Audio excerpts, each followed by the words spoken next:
Привет, девочки, привет всем. Сейчас мы будем с вами раскладывать довольно-таки специфическое гадание на Некротаро, на 13-м Таро. Мы будем с вами смотреть, обитают ли сущности вокруг нас, какие звери вокруг нас крутятся. Я не буду смотреть, в принципе, внутрь вас и определять, ведьма вы или нет сейчас. Мы просто посмотрим вероятность того, что может быть окружать вас, что к вам может лепиться, что у вас может быть в доме. Это будет такое интересное гадание на самом деле. Вот если вы замечали, я некро всегда выкладываю в форме креста, когда начинаю гадать. А сейчас мы в форме креста будем раскладывать вас, ваше тельце, голову, ручки и ножки. И мы будем смотреть, подобралась ли какая-нибудь сущность близко к вам, и какая, и что она от вас хочет. Это нужно для того, чтобы продиагностировать вас, чтобы вы знали, откуда что идет. Если вас посещают неприятности какие-то, да, вроде бы и все перепробовали, и вроде бы чистимся, но что-то идет не то. Вот сейчас мы будем смотреть черных. Девочки, белых ангелов мы смотреть с вами не будем. Мы будем смотреть, прилепляются ли к вам низкие сущности, может что-то повыше. Вы знаете, никогда не бойтесь, когда к вам лепятся демоны. Они, в принципе, справедливые. Как ни странно, зла они не желают. Самые зловредные, злокозненные сущности – это первое – это низковибрационные, как часто про них говорят, сущности, которые могут быть как мертвыми, так и живыми. Я их, например, вижу либо в черно-белом цвете, либо, если они мертвые, и в оттенках, в спектральных оттенках, да, то есть любого другого цвета, но ни черного, ни белого. И тогда я понимаю, что они все-таки живые. Живым может быть даже то, что когда-то умерло, однако оно продолжает жить. А мертвые эти сущности – это те, которые пришли именно с другого мира. Понимаете? Немного разницы между ними определенная есть. Итак, будем с вами раскладывать на 4 стихии. Ну, так как и мы уже привыкли с вами гадать, на 4 карты выбирать, от этого, в принципе, мы сегодня отходить не будем. Обычно, когда я раскладываю на человека, я гадаю одному человеку, либо на его родственников, на кого он захочет. А сейчас мы будем просто выбирать себя. В принципе, можете еще сделать такое гадание, как убить несколько зайцев на своих людей, на которые вы бы хотели погадать, узнать, есть ли у них какие-то сущности, которые к ним крепятся. Можете выбирать дополнительные карты. Но, девочки, в этом гадании одну карту не загадывайте. 3 заказали, 4-ю не заказывайте и не загадывайте, потому что она должна оставаться для темных сил, понимаете? Чтобы они знали, куда спрятаться, чтобы вам не показаться. Итак, раскладываем карты.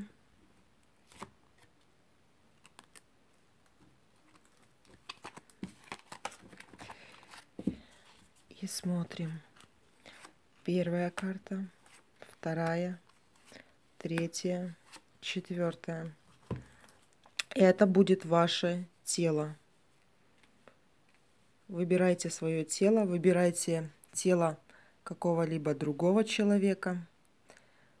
Можете 3 человек. Ну, желательно одну возьмите, либо 2, если вам очень интересно. Можете взять себя и своего мужчину, какого-то родственника. Девочки, еще настоятельная просьба. Мертвых не загадывайте. Вот реально не загадывайте мертвых, потому что информация будет идти все равно, да. Но если я буду говорить о нем, что он живой, лучше не надо. Вот серьезно я вам говорю. Это не то, что примета плохая. Просто гадание это определенная даже медитация, при которой я соприкасаюсь с этим миром. И через неделю, если вы вызовете темного, оно потихоньку придет, а присосаться ему надо будет, потому что этого своего мокрого хотела сказать. У кого-то, наверное, кто-то утопился, да? Вот лучше не загадывать. Все, девочки, начинаем. Выбирайте свое тело, и мы сейчас будем смотреть, есть там что-нибудь или нет. Давайте начнем.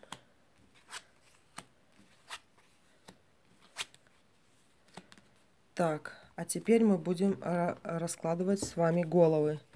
Даем голову первой карте, второй, третьей, четвертой. Даем ручки и ножки. Этой карте даем ручки и ножки. Ручки и ножки. Ручки и ножки. Боже мой, девочки, кто сегодня со мной собрался? Вы только посмотрите. Давайте начнем слева направо. Аккуратно будем доставать карты. Первая карта у нас шла тело. Не бойтесь, в теле у вас ничего нету. Вот это выпала такая вот десяточка, в принципе, она говорит о гармонии, о том, что тело, в принципе, у вас ничем не страдаетесь, не бойтесь. Это самое главное. Там очень много органов разных, да, очень много костей у вас в теле, и все, в принципе, гармонично и чисто. Видите, всего хватает, карты говорят. Ладно, тело откладываем в сторонку. Давайте о вашей голове скажем. В голове очень много проблем, и как раз вот эта вот дисгармония и идет, да, девятка мечей. Она говорит, что дисгармония от того, что вы кидаетесь вправо и влево, непонятно чего хотите, много целей и задач себе нарезаете, да, и в то же время они такое ощущение, как все остаются какими-то нерешенными. Дальше давайте посмотрим. Смотрим дальше. Ваши смотрим ручки и ножки. В руках руки у вас две. Карты показывают вот эту синхронизацию, которая была у вас в теле. Десятка, двойка. И голову мы тоже описали. Там дисбаланс все-таки идет какой-то, да. Много незаконченных дел. А вот давайте остановимся на ваших ножках. В ваших ногах выпал 4-й старший аркан Император. Это говорит о вашей силе. И почему-то она у вас идет от ног. И, скорее всего, от земли, на которой вы живете. Вы живете в каком-то месте. Либо это сакральное, либо священное, либо часто туда ходите. Может, вы часто ходите в церковь, либо куда-то молиться, либо по каким-то таким местам, да, и ваши, как говорится, антенны, у одного антенны направлены вверх, это там волосы, те же уши, руки вверх поднимает человек, чтобы антенну создать, да, а у вас ваши антенны именно ноги. Причем я могу судить по вашему телу, у вас, смотрите, как идет, да, как реально, как настроенное. Тело у вас десятка, четная, да, руки у вас двойка, четная, голова нечетная, то есть сверху вы закрыты, да, а снизу у вас четное, четный старший аркан, аркан Императора. Это говорит, что ваше тело питает энергию из земли. Ваши антенны, они берут снизу энергию, понимаете? И вот это вот оно все вас защищает. Сущностей на вас никаких нету, я вас с этим поздравляю, да. И даже повезло вот вас так описать. Ваши числа по-любому четные, у вас идет гармония именно когда, как говорится, каждой твари по паре. Когда, если вы, например, что-то покупаете, не покупайте это, например, браслетик, маленький какой-нибудь браслетик, купите это в двойном экземпляре. Либо даже можете посчитать там эти бусины, чтобы их было именно четное количество. У вас все, как говорится, по нумерологии идет четное. Сверху вашей антенны нет. Вы как все равно с ног напитываетесь. И карта императора это действительно очень сильная карта, девочки. Это ваша антенна снизу. Вот мне почему-то кажется, если это, я бы не сказала, что это супер черная какая-то энергетика, там кладбищенская. Нет, я так не скажу. Вы черпаете, вот вы когда идете, шаги эти меряете, у вас шаги одинаковые, синхронизированы. Это такое ощущение, либо вы очень любите гулять, ходить, и в то же время вы не просто так лазите, как птичка такая скачет непонятно куда. Вы идете целенаправленно. Стук ваших шагов, да, это как какая-то мантра, я бы сказала. И вас очень сильно защищает эта энергия, которая идет из-под земли. Четвертым старшим арканом императора. Вот такая вы. Дальше давайте посмотрим следующую карту. Отодвинем вот это. Кто выбрал вторую? Это у нас тело. Начнем с тела. С телом такие же, в принципе, дела, как и у предыдущей карты. То есть я бы не сказала, что у вас есть какие-то конкретные проблемы, да, но оно у вас какое-то очень сильно откликается на тревогу. Чуть что у вас какое-то такое мандраже, сосет под ложечкой, либо желудок как-то, вот знаете, такая бабочки в животе. То есть ваше тело начинает вибрировать, вот реально как-то изнутри вибрировать при каких-то стрессовых ситуациях. Пусть это будет и счастье, пусть это будет и горе. В любом стрессе, как в положительном, так и в отрицательном, у вас такое тело идет вибрирующее. Но я вам скажу одну вещь. Вибрация привлекает как плохие, так и хорошие сущности. Ваше тело говорит языком своим с ними. Понимаете, это как танец живота, я бы так сказала. Вы что-то показываете, вибрируете, и это как определенный язык. Вот не зря говорят низковибрационные сущности или высоковибрационные сущности. Они откликаются на ваше тело. Но тело довольно-таки у вас сильное. Дальше давайте посмотрим вашу голову, девочки. Ваша голова, карта мага. Это первый старший аркан.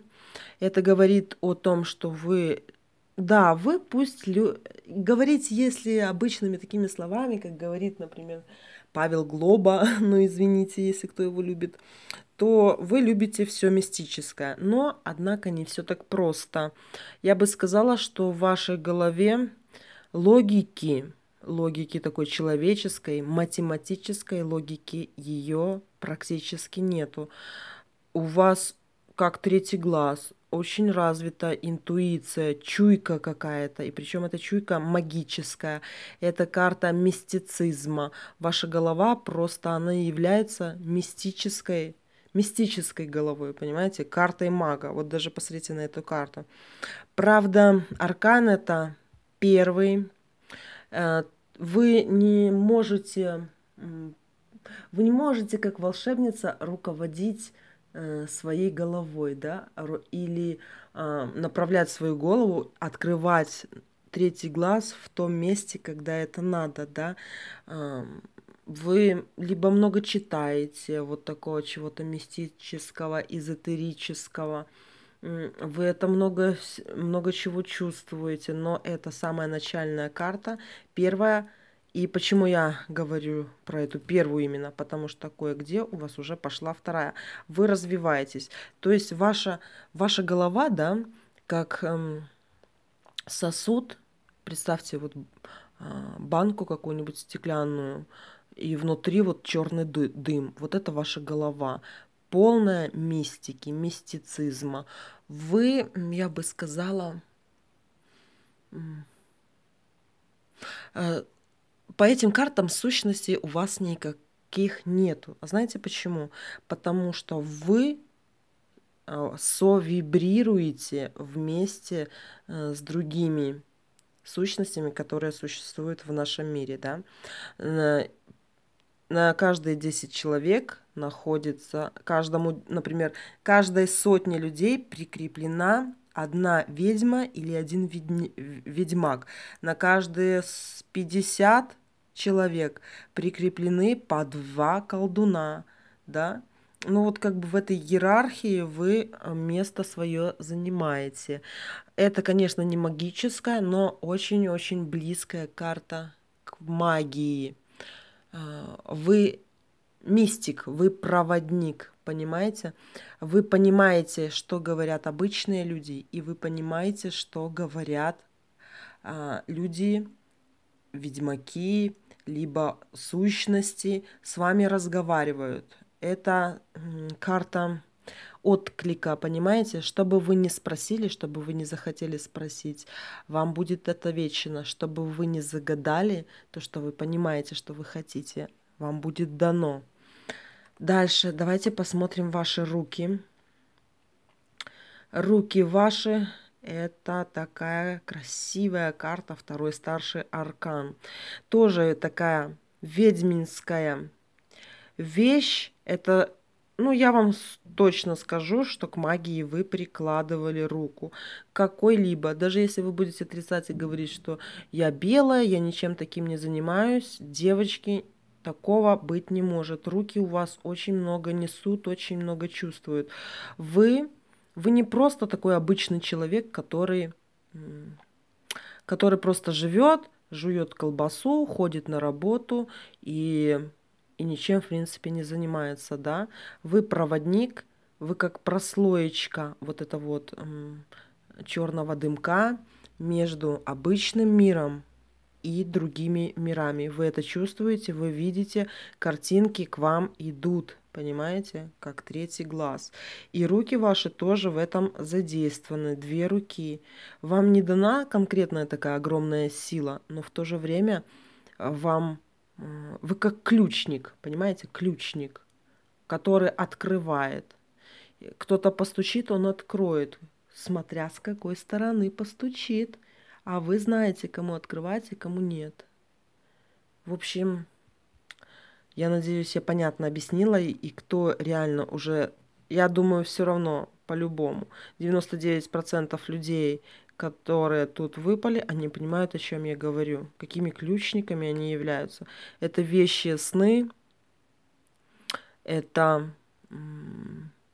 Одни сны они просто забывают, другие не знают, как объяснить их. Они что-то видят, не могут объяснить до конца. Почему? Потому что, в принципе, не их эта функция, понимаете, все объяснять. Просто открыть двери с одного мира в другой. Есть вот у вас такое. И я вам скажу, девочки, лучше, например, всяких пиковых дам, дьяволов, бесов с этими вашими способностями лучше не призывать. Понимаете? Не призывайте, потому что вы и так уже вовлечены, у вас есть определенная функция. И давайте посмотрим ваши ноги. Рыцарь Пентаклей. Да, у вас и ноги подтверждают, в принципе, то же самое, что я сказала. У вас руки делают, и ноги это тоже делают. Вы принадлежите. Вы принадлежите вот этой вот касте, которая немного выше людей, которая способна чувствовать, приносить новости с других миров обычным людям, либо от обычных людей нести новости в другой свет. Причем вы, в принципе, я не сказала, что что-то решаете, да, ну и не надо. Это вот за этот дар вы получите в благодарность что-то. В основном, когда люди принимают свой дар, они в благодарность что-то просят взамен. И, как правило, это им дается. Это не договор с дьяволом. Договор с дьяволом — это немного другая вещь. Вот вы такая. Дальше давайте посмотрим третьего человека. Тут тоже очень много всего интересного. Итак, начнем с тела. Тело — песочные часы. Двойка кубков. Тело, в принципе, тоже у вас гармонично. Это такая женщина-женщина, я бы сказала. Если это говорит о мужчине, у него либо есть брат, либо брат, есть просто брат, либо близнец, либо он знает какого-нибудь своего клона, либо два мужчины мне идет, либо очень гармоничная женщина. А мужчины тут два. Дальше давайте посмотрим вашу голову. Боже ты мой, на кого мы попали? 8-й аркан. Карта силы и правосудия. Какая вы сильная карта, я вам скажу. И какие у вас сильные, очень сильные вещи, которые вы можете творить. Это у вас в голове правосудие карта. Это говорит, что вы в голове судья. Вы судите, и это ваша, как говорится, вы палач. Понимаете? А знаете, почему вы палач? Ну, это в хорошем смысле. Вы наделены вот этой вот силой судить других людей за их поступки. Вы судите. И причем, когда вы судите, посмотрите на свои руки. 12-й аркан – это карта повешенного. Вы руками вешаете других людей. Либо человек, которого тут загадали, тот, который вешает. В одной руке вешает, в другой руке меч. Туз, дьюс, дьявол. Я не говорю, что вы от черной силы. Мы сейчас не об этом говорим, да. У вас очень сильно развито. Вам надо вообще быть судьей. Из вас судья, адвокат, прокурор. Вообще работа в суде – это ваше все. Вы можете судить, даже если вы не работаете в судах, в судебно-исполнительной в судебно-исполнительных органах, все равно у вас есть судья. Суд, понимаете, вы судите. Вот, например, какой-то либо человек, который находится рядом с вами, поступил плохо, и вы реально его судите. Вы глаза Бога, глаза дьявола, да? Один глаз у вас от Бога, другой глаз от дьявола. Вы судите человека, и причем не то, что судите, да, вы караете. Это та справедливость, которую вы несете сверху. Сверху, понимаете? Вам идет то, что надо его покарать, и вы идете и наказываете человека. Это либо очень мощный колдун, тут может появиться колдун с кодексом чести, да, с моральными принципами, который не просто будет скакать как маленькая обезьянка и радоваться там любому привороту, за который ему там заплатят 100 баксов. Нет, это очень избирательный человек. Причем вы можете даже в жизни посмотреть, как вы караете. Это карта карателя. Вы палач. Если вы решили, что этот человек жить не будет, либо этому человеку пора, либо его накажет Бог, либо вы как-то ему пожелали, что-то ему пожелали, это обязательно так или иначе исполнится, причем вашими руками. В руках у вас веревка, в ногах у вас меч, вы каратель. А я вам скажу, это неплохо. У меня тоже есть такая функция, я бы сказала. М, Вот многие замечали, что ведьм обижать нельзя, потому что если ведьма обидится, значит тому человеку прилетит обратка, и ему будет плохо. Вы замечали такое? Ну, и либо читали, либо вам уже кто-нибудь точно говорил. А, И есть у меня такая черта, что я, как говорится, подбираю с самого дна людей, которые и с сущностями, и нет. И я его все время спрашиваю: ты справишься? Я ему говорю, что делать, как исправиться. Ты справишься, ты справишься. И если человек исправляется, у него будет все хорошо. А если я его кидаю и махаю на него рукой, все, ты, да, из тебя уже толку не будет, да.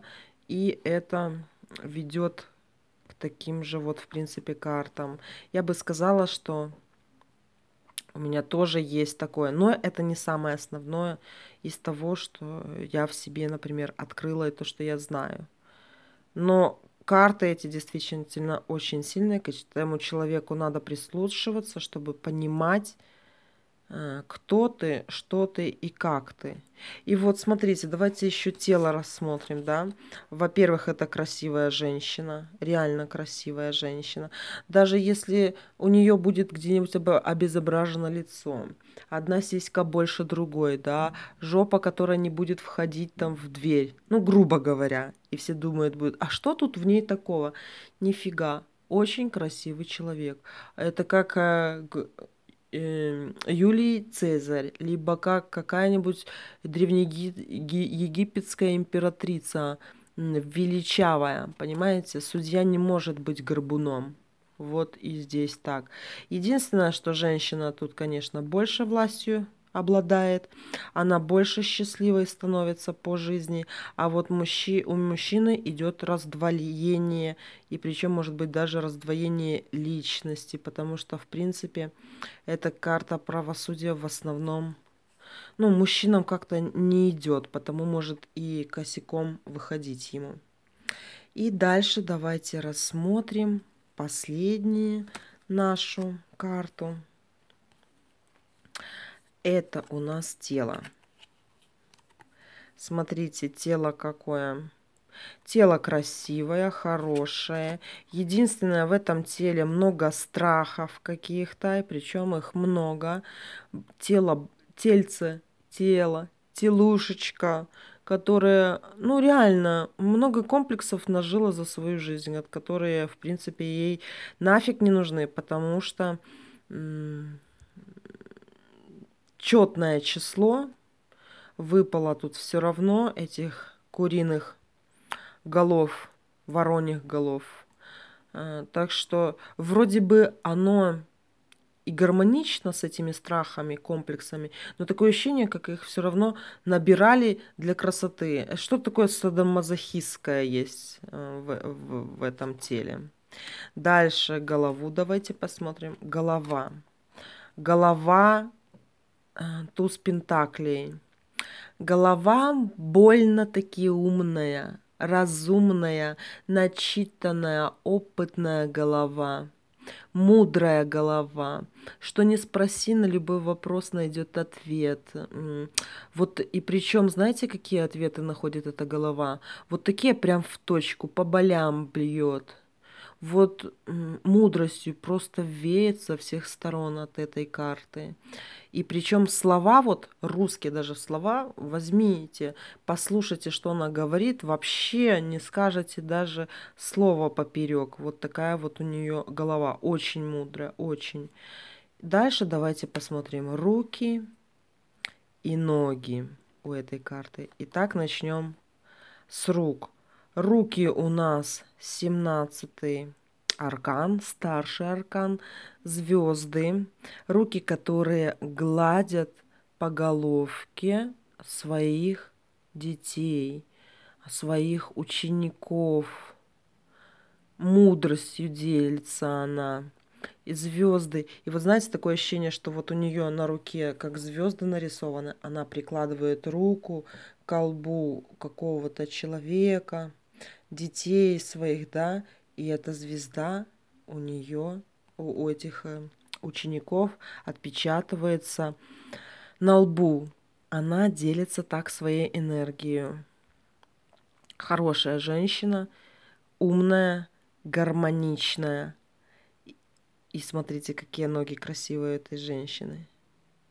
Это карта 18-го аркана Луна. Посмотрите, что у вас в руках. Дорогая ты моя, посмотри, какая ты красотка. Вот возьмем, не будем тело взять, возьмем голову, руки и ноги. Ну посмотри. Голова, ключ, туз, руки, 17-й аркан. Видишь, рука пошла. И ноги у тебя, 18-й аркан. Луна, ноги, посмотри. Это просто женский идеал, я бы сказала. А за такую женщину просто бороться надо. Реально женщина идет. Нету тут мужчины, все женское. И причем настолько гармонично, что просто не описать словами, не описать. В руках звезды, в ногах луна. Посмотри, какие красивые карты. Ну просто вот это произведение искусства, когда выпадают карты так на человека. Произведение искусства, девочки. Один аркан идет, когда за другим, это гармония. А тут еще и высшие арканы, а еще самые ближайшие к аркану мира, к последнему аркану, 17-й, 18-й аркан, ключ. Офигеть просто. Просто офигеть. В руках звезды, в ногах луна. Ночное небо такое красивое. Это просто вселенная. Женщина вселенная. Так, вот, ну все, что я хотела вам рассказать. Сегодня очень красивые люди выпали, очень красивые. Сущностей никаких рядом не было, как изначально, в принципе, я хотела узнать. Я не знала вместе с вами, что выпадет, да. Погадали мы этими крестами, и посмотрите, какие люди красивые выпали сегодня. Очень красивые люди, неповторимые. Я рада со всеми вами познакомиться. Все, спасибо вас и люблю вас. Пока.